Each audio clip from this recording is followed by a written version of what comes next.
Chapman. Stay within that border there.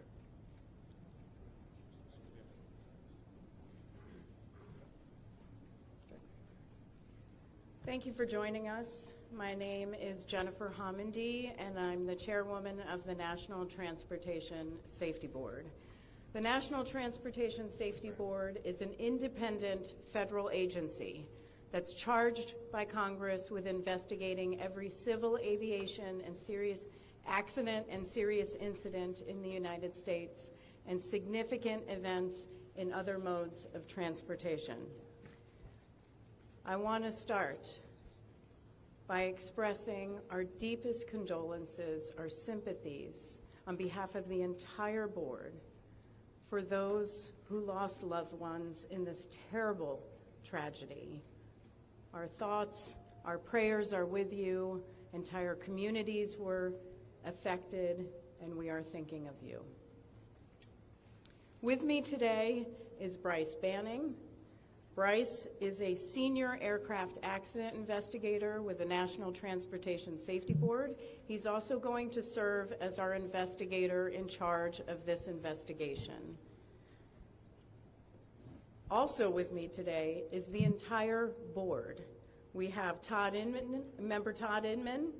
Todd is going to serve as the board member on scene, the spokesperson for this investigation.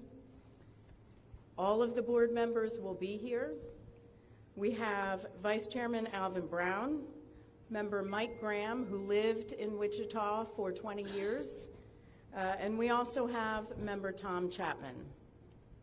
The NTSB's headquarters is just a mile from here, and so we are all here because this is an all-hands on-deck event, and we're here to assure the American people that we are going to leave no stone unturned in this investigation. We are going to conduct a thorough investigation of this entire tragedy, looking at the facts. Now, with that, I want to level set. When we go to the scene, and we were here last night, we allow the responders to do their important safety mission, which in this case was search and rescue and recovery. We stand back to allow them to do their important safety mission. And so this for us is our first full day on scene with our entire crew coming together. We have about nearly 50 people on scene, and in addition to our resources back at headquarters in our labs and throughout the agency. So with that said, we are not going to get into specific facts in this press conference. I want to level set here. We're going to get into our investigative process. As we are able to confirm factual information, we will provide that. I do want to say this is a whole of government effort. I was able to brief, along with others, the President of the United States and the Vice President this afternoon. I want to thank them for their leadership, for their tremendous support of the NTSB, for our investigators, and for the responders that are on scene doing an important mission. I also want to thank Secretary Sean Duffy, who I was communicating with early on after we first got word of this tragedy. We've been working together throughout the day, along with his team at the DOT and within FAA. I also want to thank Secretary Pete Hegseth, who was also integral in working with us today. Chris Rocheleau, the acting administrator of the Federal Aviation Administration. We've heard from many members of Congress on both sides of the aisle, and so I will say this is a tremendous, one more time, whole of government effort. I also want to take a moment and thank the many, many responders that have been on scene.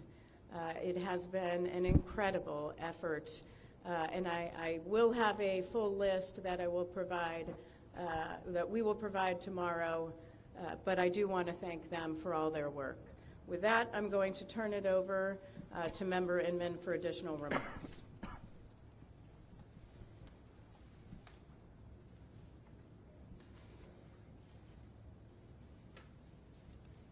So today is our first field day on scene. Our investigative team will be on scene as long as it takes in order to obtain all of the perishable evidence and all of the fact-finding that is needed to bring us to a conclusion of probable cause. Our mission is to understand not just what happened, but why it happened, and to recommend changes to prevent it from happening again. Since we're just beginning our investigation, we don't have a great deal of information to share right now. We will keep you informed by giving regular updates as we learn more. Our intention is to have a preliminary report within 30 days, and the final report will be issued once we've completed all of our fact-finding and investigation. Now, we will not be determining the probable cause of the accident while we are here on scene, nor will we speculate about what may have caused this accident. Today, we will be going and having an organizational meeting and establishing our parties to our investigation. We currently have the following parties that are already identified: PSA Airlines, GE Aerospace, Sikorsky, FAA, NACTA, which represents the air traffic controllers, ALPA, which represents the pilots, Army, AFA, which represents the flight attendants. The Transportation Safety Board of Canada will be an accredited representative under Annex 13 of ICAO. They will be supplemented by MHIRG as a technical advisor. They were previously known as Bombardier. The NTSB offers this party status to those companies, government agencies, and associations that have employees, activities, or equipment involved in the accident. We offer that because they will provide technical expertise and relevant information supporting the development of the best possible factual record. Once they join this investigation, they are not permitted to release documents or talk publicly about the investigation without the consent of the NTSB. So I want to stress this. It is only the NTSB that will provide information related to this investigation, with one exception. Regarding the fatalities that occurred, that notification will be handled by the DC medical examiner. We will not be discussing fatalities or names. That will be handled by them as the proper authority. So we want to talk a little bit about our process. We will analyze the facts and determine the probable cause of the accident, and then issue a report of those determinations. I also want to talk a little bit about some additional people that are here with us, and they're very important to us, and that is our family assistance group. Later today, we will be briefing the families.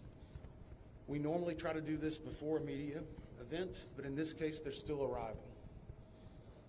Our family assistance specialists are already working closely with local officials and others to help assist them in their efforts to support everyone that's affected by this accident. And let me just reiterate what the chair said. A loss of life in an aviation accident is very unusual in the United States, and our heartfelt sorrow goes out to everyone that's affected. It affects us, it affects everyone around us. There are a lot of people hurting today. We will help find out what happened. We will do it factually, and we will do it accurately.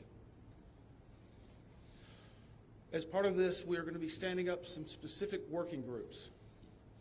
Those working groups will be operations. They will be looking at the history of the accident flight and crew members' duties for as many days before the crash as appears relevant. We'll be forming a structures group, which will be the documentation of the airframe wreckage and the accident scene, including calculation of impact angles to help determine the plane's pre-impact course and altitude. We'll have a power plants group. They will do the examination of the engines and the engine accessories. We'll have a systems group. They will study the components of the plane's hydraulic, electrical, pneumatic, and associated systems, together with the instruments and elements of the flight control system. We'll have an air traffic control group. They will do reconstruction and review of air traffic control systems provided to and including acquisition of pertinent flight track surveillance information, what you might typically think of as radar or ADS-B, along with controller pilot communications. We will also have a survival factors group. They will be doing the documentation of impact, forces and injuries, community emergency planning, and all crash and fire rescue efforts. Also, due to the unique nature of this crash, we will be having a helicopter group as well. Lastly, we will have a human performance group, and this will not be its own group. It will actually be a part of the operations, air traffic control, and helicopter groups. They will study the crew performance and all before the accident factors that might be involved in human error, including fatigue, medication, medical histories, training, workload, equipment design, and work environment. Now we're going to take a few questions, but I will again stress, we don't have a lot of information now. We will continue to gather that. We will try to release it as we can, but we will only talk about the facts of the case that we know right now. I'm going to ask, we'll call on a few people. I'm going to ask that you state your name and affiliation. James Matthews from Sky News. So we've heard from President Trump today talking about DEI hiring policies within the FAA and associating that with the cause of this accident. What do you say to that? Well, unfortunately, I didn't hear the remarks. I was briefing House and Senate members, but I believe, Chair, would you like to take that? As part of any investigation, we look at the human, the machine, and the environment. So we will look at all the humans that were involved in this accident. Again, we will look at the aircraft, we will look at the helicopter, we will look at the environment in which they were operating in. That is standard in any part of our investigation. I'll turn it back. Chair, can I ask you, has the flight data recorder been recovered yet? And what is the difficulty in a water disaster like this, which presents a very difficult environment for your investigators and the people out of the water?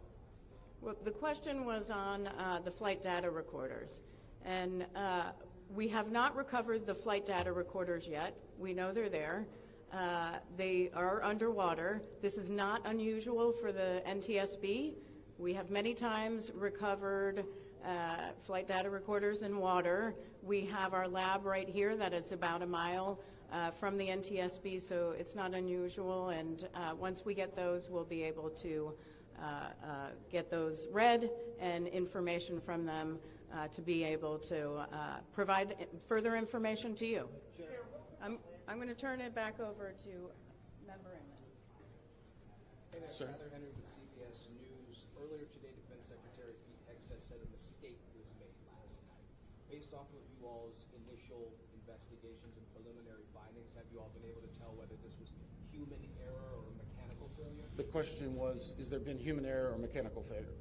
We don't know what we know just yet. We do not know enough facts to be able to rule in or out human factor, mechanical factors.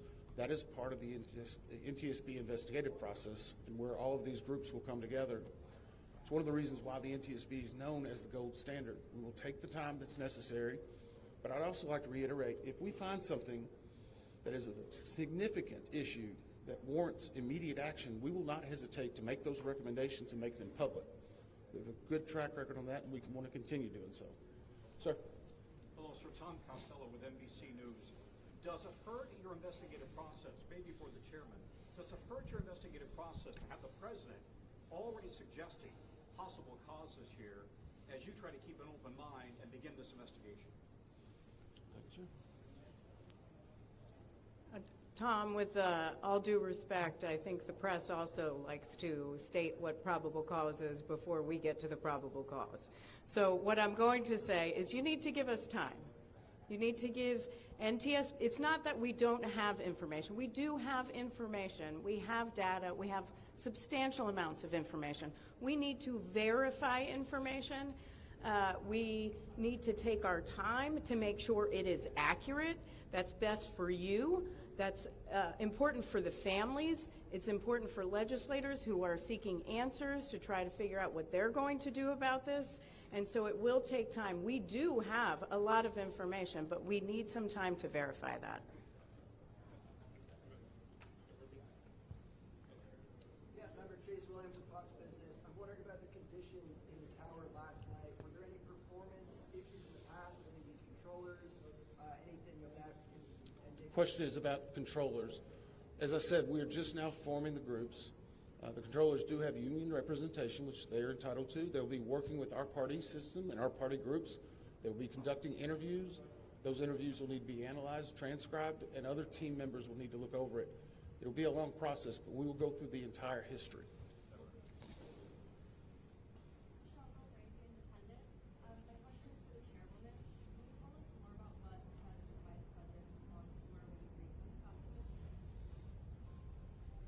Sure. So the question was about my briefing for the president and the vice president.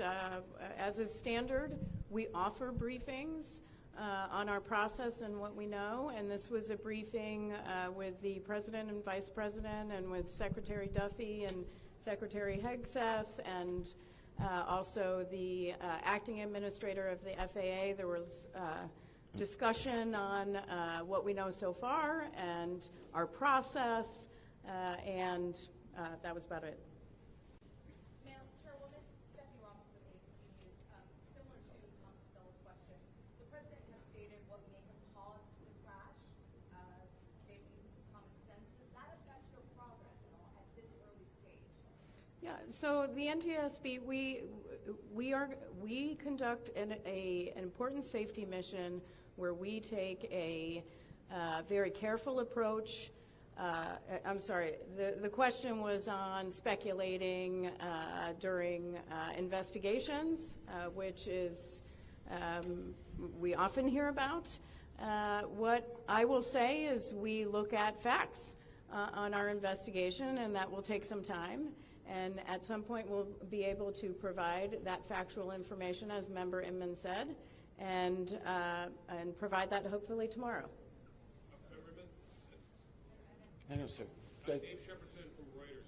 Have you been able to retrieve the black boxes from the helicopter? Has the military decided whether they're going to read those to the NTSB?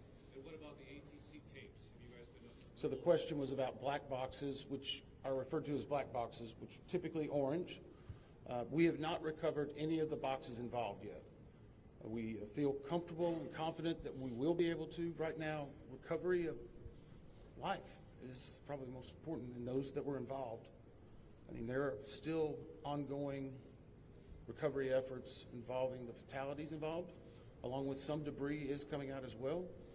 We will make sure that that perishable evidence is maintained. We have a great process for that.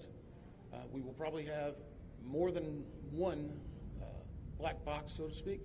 It's our understanding that the Sikorsky helicopter is equipped with some form of recording devices, and those will be read either by the DoD or by us. We have a good starting relationship with them, and we've already made agreements in order to be able to do that. So I feel comfortable in what we're going to be doing. The other question was about air traffic control. We received a very large package of information from the FAA at about 3 a.m., I believe, this morning. That is still being reviewed and analyzed. I would say there's a lot more information that usually comes in that than what you may find online and people might speculate about. And that is part of that overall process where we take the time to get the information correct and to make sure all the parties are engaged and involved and can fact check that information. One. Gabe Cohen from CNN. Can you tell me if the NTSB has reviewed this FAA internal report that has been cited by the New York Times indicating that the controller that was on duty at the time of the crash was doing a job that's usually done by two people? We have not reviewed any specific reports about the controllers at this time, at least from the leadership team. Our investigators are continuing to pull all that information. Their personnel records, their files, where they were at, whether they were fatigued, all that information will be part of that investigative process. But right now we can't speculate on anything that may have been reported in the media until we get the opportunity to validate and understand how it impacts the investigation. We're going to take just a few more questions. Sir?